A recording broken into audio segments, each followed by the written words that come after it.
had a privileged childhood because I was born poor. My grandparents emigrated to this country in 1912. Your grandfather, who was selling fruit on a cart, and he gets arrested one day. Yes. And my grandmother didn't speak English. My grandfather didn't speak English. My grandmother's yelling, "Please, Judge, no jail," and she's showing the money. And the Irish judge says, her husband is a good man, and he had a bad day, but I'm going to send him home, and I want her to cook him a good meal and be nice to him. Are you originally from Oklahoma?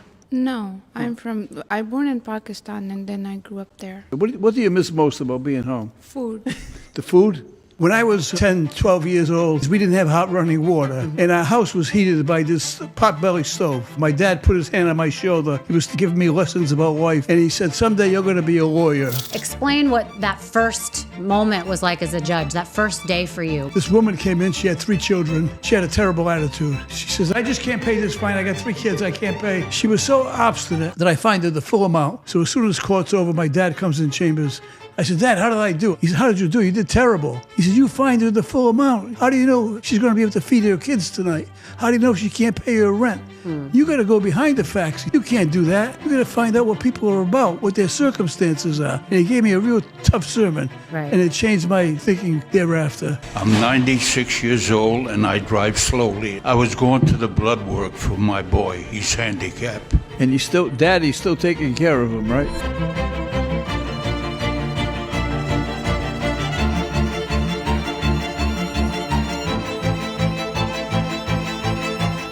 Welcome back to Misunderstood. I'm your host, Rachel Yucatel. So this past week, I drove all the way down from Palm Beach to Miami for this one because I had the incredible honor of sitting down in person with Judge Frank Caprio and his wonderful family. If you don't already know who he is, Judge Caprio is the legendary face of Caught in Providence, the viral courtroom show where his compassion and kindness have touched millions around the world.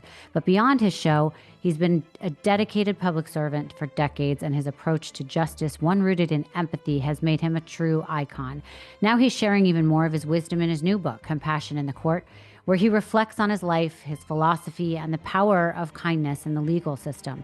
In this episode today, we cover everything from his humble beginnings to his remarkable career, how he's doing now, and his ongoing fight against pancreatic cancer. It was truly a special conversation, and I can't wait for you to hear it. So without further ado, I'm honored to bring you the world's most compassionate judge, Frank Caprio. Judge Caprio, thank you so much for joining me on Misunderstood. Rachel, it's a pleasure to be here. So I read your book. I loved your book. It's fantastic, and I can't wait for everyone else to read it. It's a really important book. And I want to ask you about the very first story you have in the book. It talks about your grandparents who immigrated from Italy to Providence, Rhode Island. And it's such an incredible story of their journey and eventually 10 kids. And you get into this one story about your grandfather who was selling fruit on a cart, and he gets arrested one day. Yes. And your mom has to, or your grandmother has to go to court, and she's so nervous and she doesn't know what's ahead. And your father goes, am I getting this right? Your father goes to translate?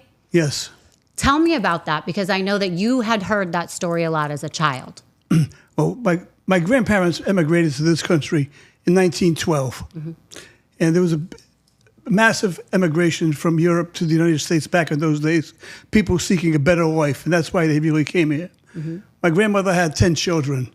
My father was the 5th, and he was the first one to arrive in Rhode Island on that journey. Mm-hmm.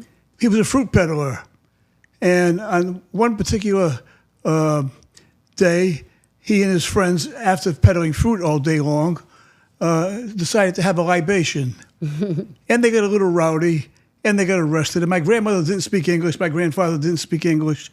My dad was about 13 at the time, and he spoke English. Right. So my grandmother receives a visit from her friend saying, "Your husband is in jail." Now, she don't know. She thinks jail. She's thinking of Italy. She thinks he's dead the rest of his life. Mm-hmm. So she said, "You have to be in court tomorrow to get him out." So the first thing that comes to her mind is she needs money. Right. To go to the court. So she goes and asks all the fruit peddlers, "I need money. My husband's in jail." So she goes to court the following day, and my dad is the interpreter because she don't speak English. Right. They bring my grandfather up. He's disheveled. He's been in the cell all night long. Mm-hmm. And with that, my grandmother jumps out of her seat, and she yells, "Please, Judge, no money, no jail, no jail. I have the money. And she's got all this money that the other fruit peddlers gave her. And it's interesting because back then there were ethnic prejudices. You know, we're talking 1912, way back then, and particularly between the Irish and the Italians. And there was an Irish judge who was white-haired, ruddy-faced Irish judge, and they expected the worst, that he's going to go to jail. Right. So the Irish judge says to my father, he says, "Are you going to interpret?" He says, "Yes." So my grandmother's yelling, "Please, judge, no jail," and she's showing the money. And the Irish judge says, "Young man, tell your mom that that her husband is a good man, and he had a bad day, but I'm going to send him home, and I want her to cook him a good meal and be nice to him." Right. And that changed the dynamic. Now, my grandmother had 10 children.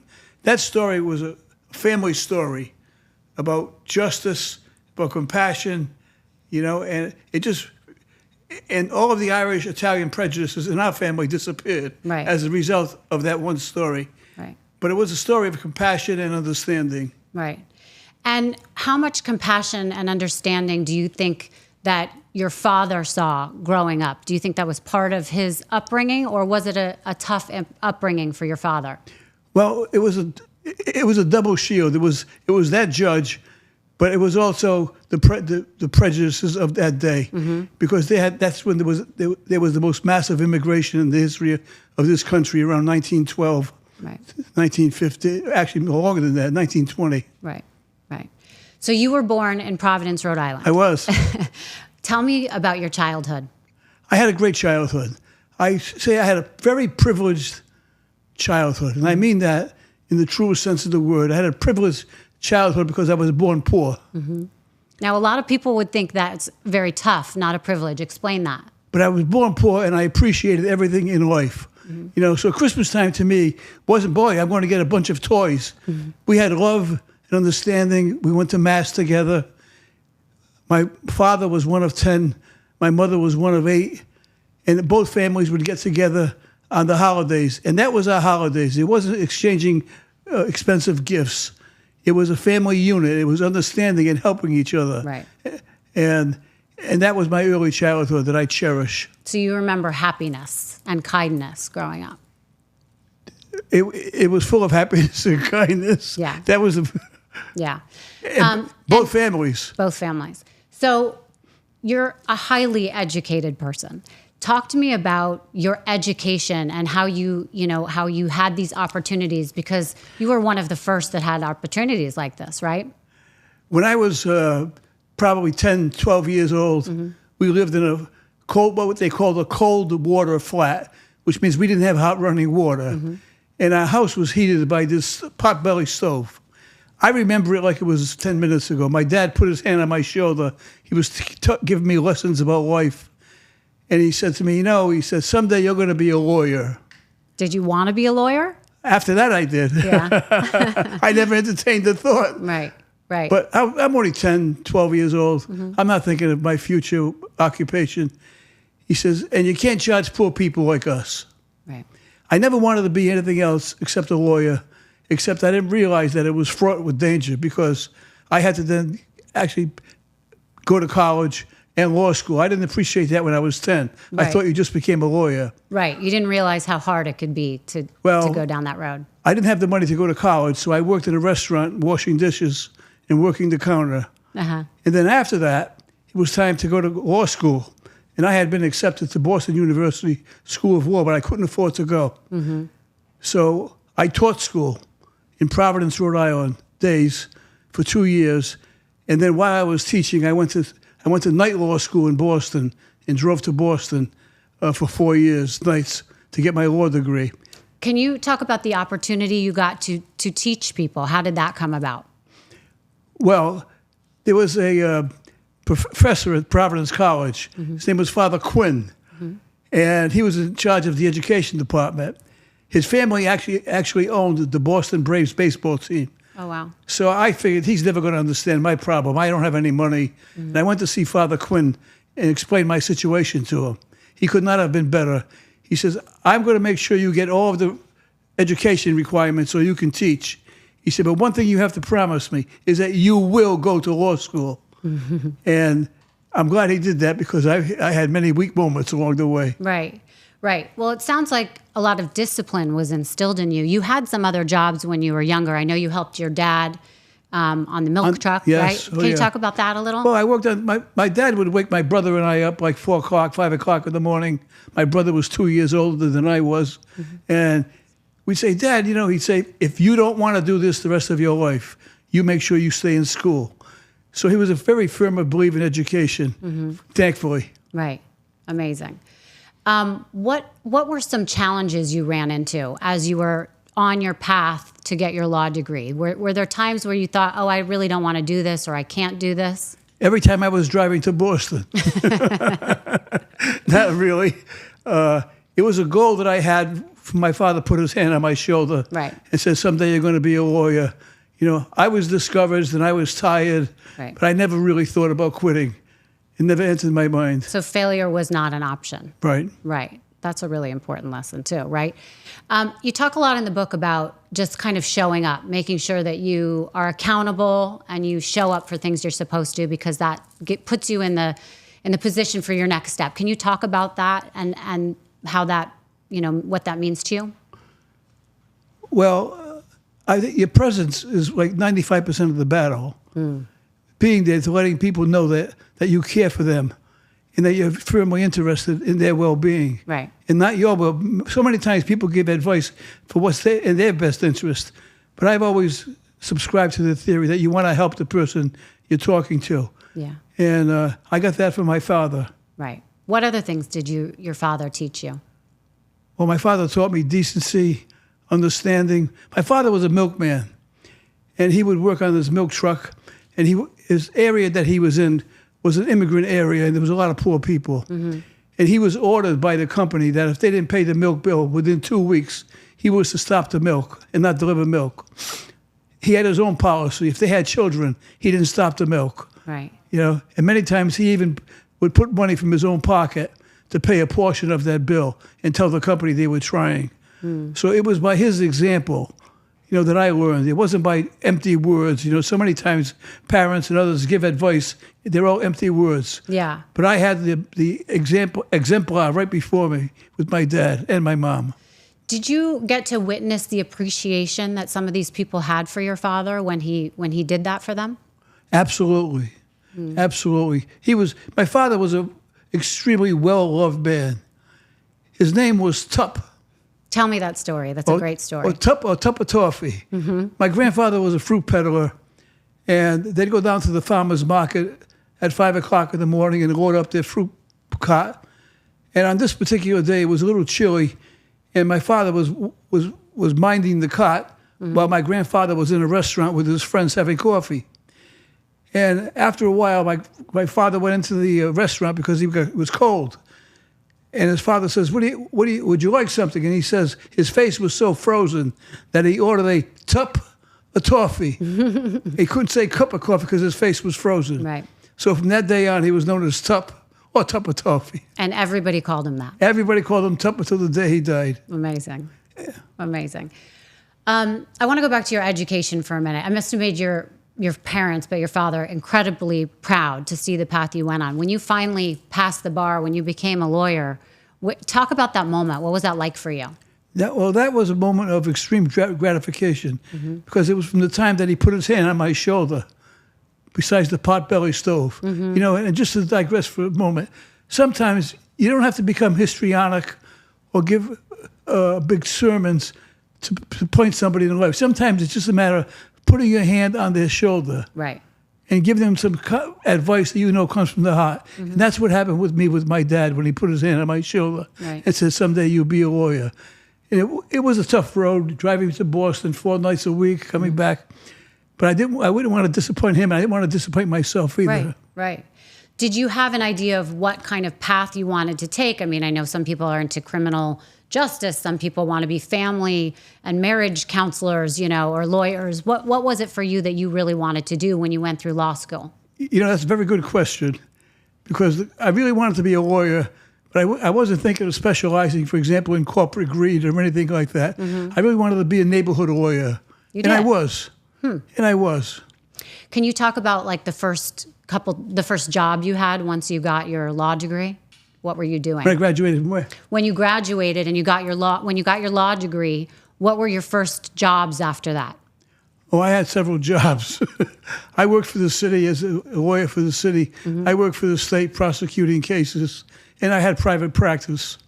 Right. And is there any memory from before you became a judge, while you were a lawyer, of a story or what it was like, before you were a judge and before you were the person we know now? What was it like being a lawyer?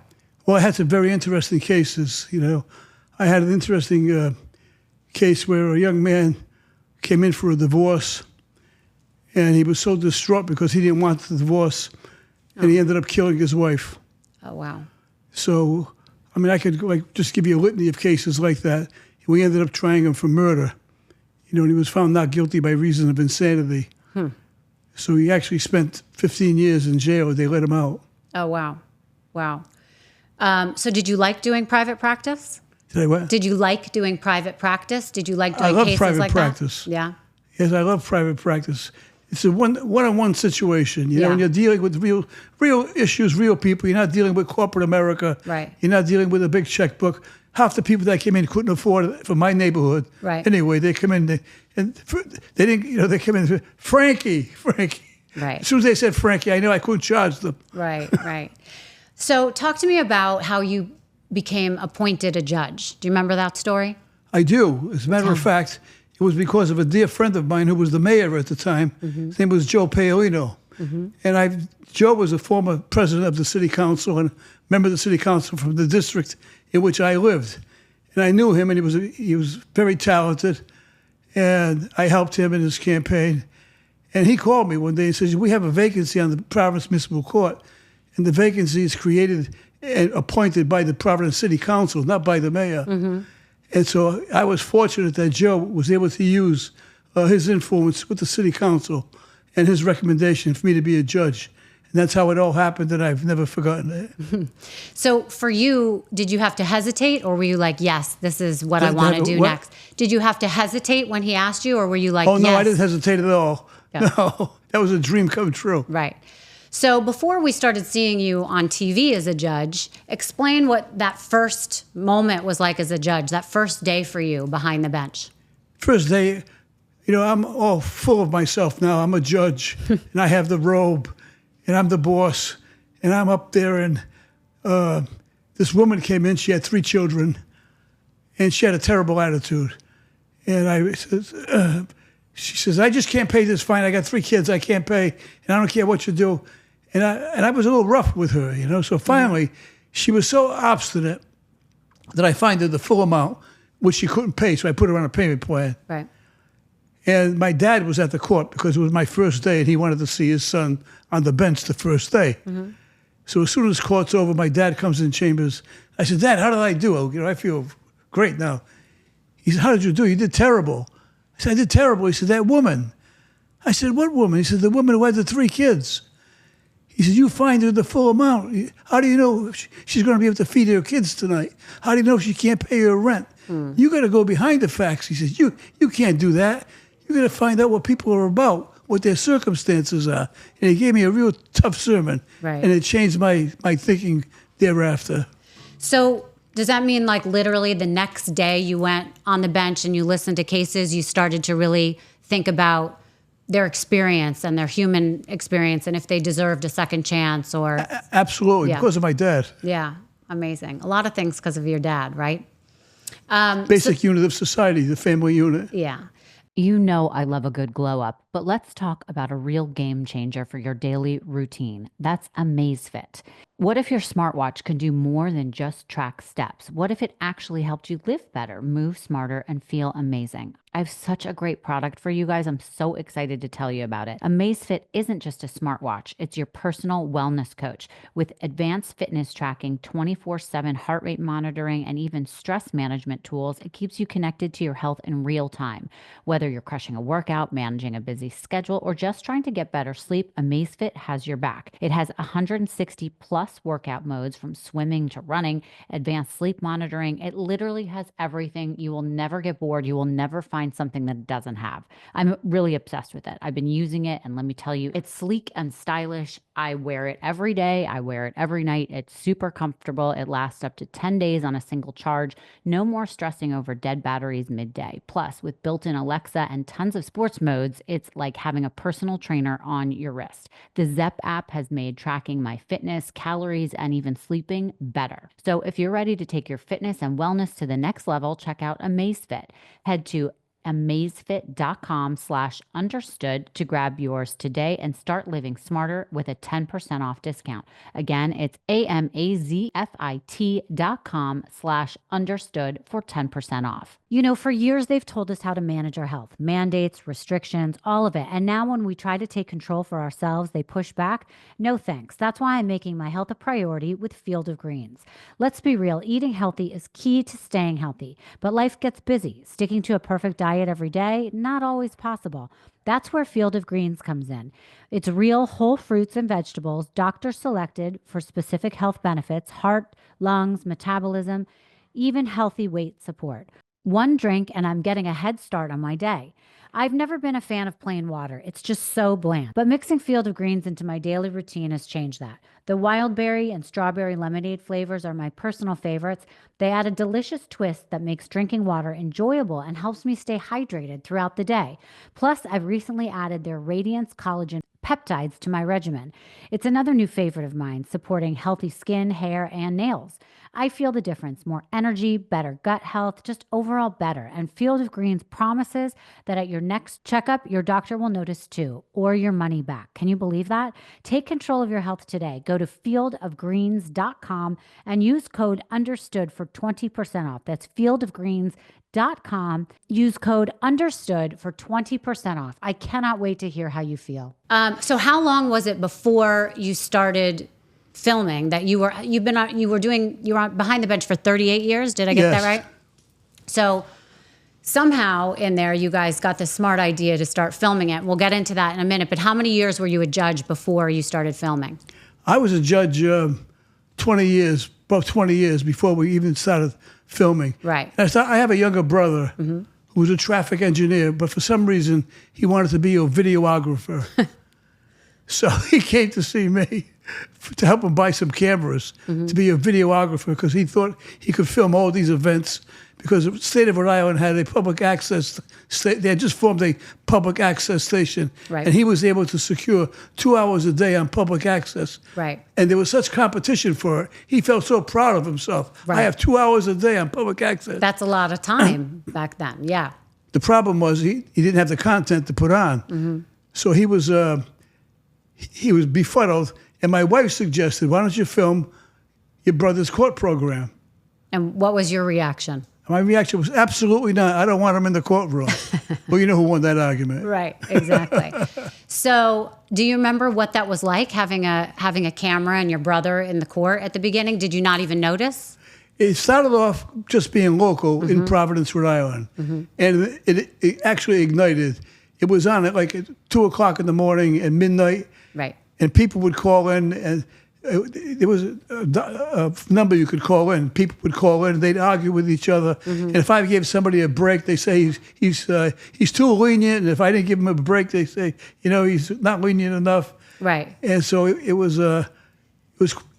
quite a success. So was this the first time that you started hearing people's opinions that sort of didn't matter, but people on the outside, they were leaving all these messages saying they liked it, they didn't like it? Or did you know how people felt about the way that you ruled behind the bench already? There was great reaction. Rhode Island's a very small state, and we're very close-knit. But the reaction was that at night, everyone would watch it, and they deliberately call in and say some terrible things about me, because they knew that someone would then call in and defend me. So it was the defense and the prosecutors. Right. Interesting. So that happened for many years, I hear, that you were on public access and then local TV, and then you started Facebook Watch. And that's kind of where it blew up, right? And people started to really see that this was something, and people really liked it. and then it became syndicated. Yes. Right. So what did you think? Like, why do you think this had such traction? Why do you think people loved it so much? I think because we dealt with the human element. I think it was how I handled people who came before the court. Yeah. I always subscribed to the theory that there was always a story behind the story. You know, someone may perform a particular act because there's something in their life. They may be unemployed. They may have 5 children. Maybe they can't eat that night. Maybe they lost their house to foreclosure. You never know what the issues were or are in people's lives. Right. And I always tried to probe before I made a decision to find out what they were. Right. So you picked a number of really good stories for your book. How did you decide how to narrow it down to just the stories you put in the book? Because I'm sure there was so many stories to add in the book. How did you pick the ones that you? It was very difficult because every day I'm hearing, "Why didn't you tell this story?" or "Why didn't you tell that one?" I may have to write another book. Yeah, exactly. So can you tell our listeners some of the stories that stood out the most to you of someone who you remember, what that was like? Well, I had Victor Coelho. He came in, he was 96 years old. He was taking his son for chemo treatment, and he got caught for speeding. And we helped Victor out, became very friendly with him. He actually baked me an apple pie. It was the best apple pie I had. And he lived to be 102. But we kept a very close relationship with Victor. And several others. There was a young man who was autistic, and we followed through with he and his family and helped him out. There were several instances where we went above and beyond just the court situation and had a personal relationship with people who came before the court. There was one case that I watched. I think it was on your social media where it was a young, man, maybe in his 20s, and he had to walk maybe 5 miles to come to court one day.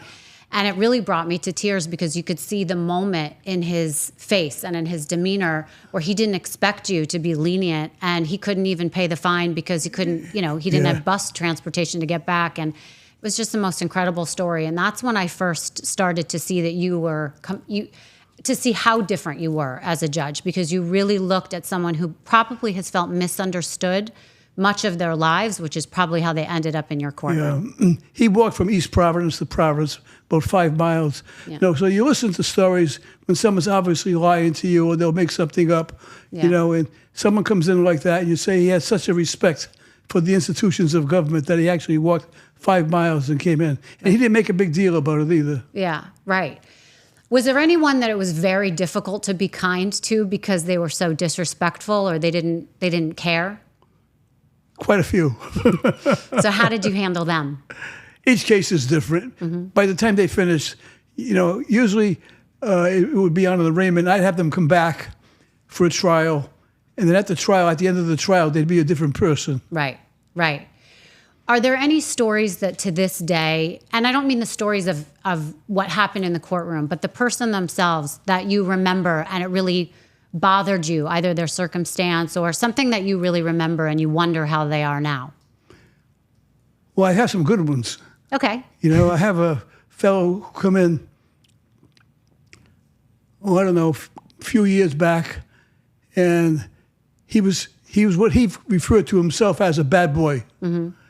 And then he came back. I forget what I did on the disposition. I gave him a break, I think. And then he came back last year, and he had a parking ticket. And I said, "What are you doing here for a parking ticket?" And he started to cry, and he was a rough guy. He owned truck business now. And he says, "I never forget when I came here 5 years ago." He says, "You said to me, what do you want to do in life? You want to go to jail? You want to be dead? Or you want to be a good boy? Or you want to be somebody?" He says, and I made a decision then, I want to be somebody. And with that, he reached in his pocket and he took out his driver's license. He says, "See, I got a driver's license now, and I'm working and I'm driving a truck and so forth." And that really warmed my heart. That just, sometimes it's just like a little suggestion that can change somebody's life. Right.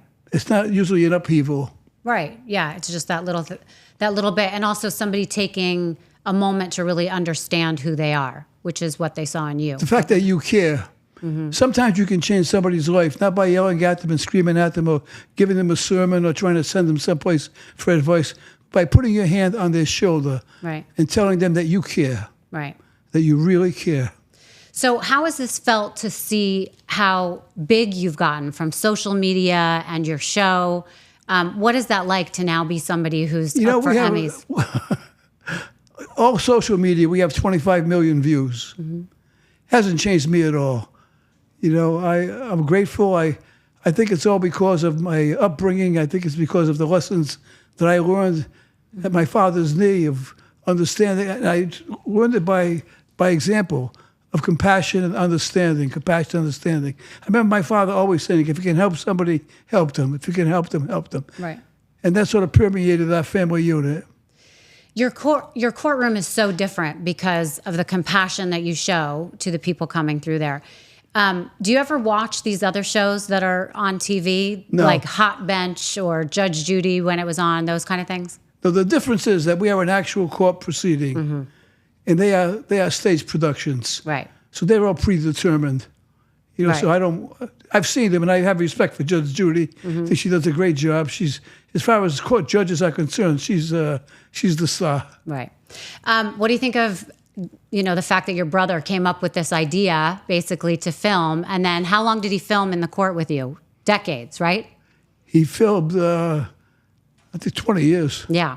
Pretty good idea he came up with, right? I guess after all that. What was my wife's idea? Right. Right. So they were pretty smart to do that. It worked out well for everyone. It worked out well. Yes. It worked out well.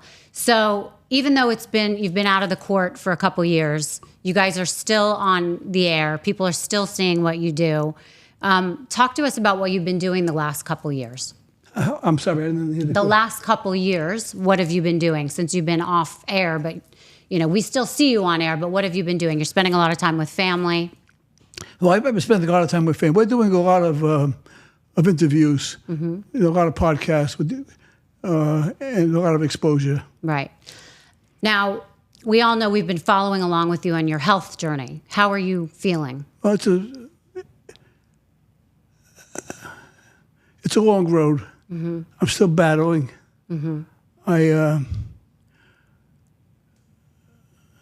waiting for results. It could be a lot better. Right. Well, you've been dealing with this for a year and a half, almost Yes. 2 years, right? And you're fighting. You look great. You got some of your hair back. I'm not giving up. You're not That's for giving sure. up. Yeah. And you've been walking. You're staying fit. I see you in the gym. I go to the gym for a short period of time. I make sure I walk every single day. I'm trying to keep my strength up. I think it'll help with my other issue of having pancreatic cancer. So Right. Right. So- And I see from being an outsider and looking into your social media that your family is still number one. You're surrounded by your family all the time. always. Yeah. And talk about now how big your family has become. You have all these people around you. So who are you always with? I'm always with my kids. We have, my brother, of course, films the program. My son David, my son Frank are intimately involved in it as well. So Yeah. it's a collaborative deal. Right. And what keeps you motivated? What do you want to do next? Is there something on your bucket list that you still want to accomplish? I want to get a good result from pancreatic cancer. That's my focus right now. Yep. Yep. Do you think you have another book in you? After the response to this one, I think I'm thinking about it. Yeah. It's number one right now, I think. Because I'm right? now thinking, gee, I left all this stuff out that I really didn't think that was important. Right. But I'm learning that people are interested. Yeah. They seem very interested. So we might have number 2 coming out. I'm not sure. Okay, good. What, from writing this first book, first of all, how long did it take you? Not long. Okay. No. Did you love doing it? I did it all myself, really, and it just took me 5 weeks, I think. Wow. Not that long. Wow. So all those memories were right there and Yeah. you just wanted to get them out, which Get is them great. out while they were still fresh. Yeah. And what do you want the takeaway from people reading this to be about the book? I want to take into consideration the person that you're dealing with, understand their situation, and show some compassion and understanding. all too often, we take a slant on something and we won't change our mind. But I think sometimes if you probe, you find out why people are acting in a particular way. And if you find out the reason, I think you may change your mind. Yeah, I mean, it's such a good lesson because I think people forget that when they run into somebody, that person may have 1,000 things going on in their mind, in their life that you just don't know about. And if you just lead with kindness, it can really help that person. You have no idea what they're going through, An example of that is a woman came before me, and she had $500 worth of parking tickets. And I was grilling her, why didn't you pay him, and why didn't you do this? And then all of a sudden, she broke into tears. And she said, if only I was there, it never would have happened. If only I was there, it never would have happened. And I said, what are you talking about? She said, my brother killed my son. Mm. They had an argument. And if I was there, it never would have happened. And she says, and so my life is topsy-turvy and so forth. And of course, I gave her a monster break because of the problem she was going through. But you never know that unless you probe. Right, right. I have a question. If you had not taken the path you did, if your father had never put his hand on your shoulder and said, I want you to be a lawyer, or you're going to be one, if you had never been a judge, what do you think you would have done with your life? I don't know. Most of the kids in my neighborhood had menial jobs. They worked for the city, the highway department, or the traffic engineer department, or they worked in jewelry shops. But my father was such a strong believer in education that thankfully he put his hand on my shoulder. Yeah. I should write a book, Hand on Your Shoulder. That would be a great title. What do you want people to listening to this to know about your legacy? How should they always remember you as they watch your life story? What do you want to be known for? I just want to be known for being understanding and compassionate. It's that simple, nothing else. Right. It's such a difficult time in the world right now. So many people live very angry lives. And helping people if I can. Yeah, yeah. And do you have a message for anyone listening that's having a really hard time, that, feels lonely, feels misunderstood? What would be your message to someone like that? I'd say, well, there's two messages. One, I pray. I'm a strong believer in prayer. Mm. The other is I would seek good friends and get advice that's in your best interest and not in theirs. Yeah, that's great advice. Your book is available anywhere you can get books? Any place they sell books, you can buy Compassion in the Court. I love it. Thank you so much for joining me. I wish you the best. Rachel, it was a pleasure. Thank you. It's been an honor. Thank you.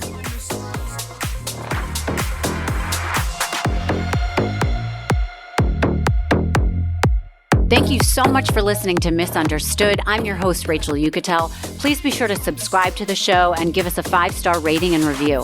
You can support the show by joining our Patreon at patreon.com/misunderstood with Rachel Yucatel. Do you have ideas for the show or want to reach out? Email us at info misunderstoodpodcast@gmail.com. That's spelled MISS understood.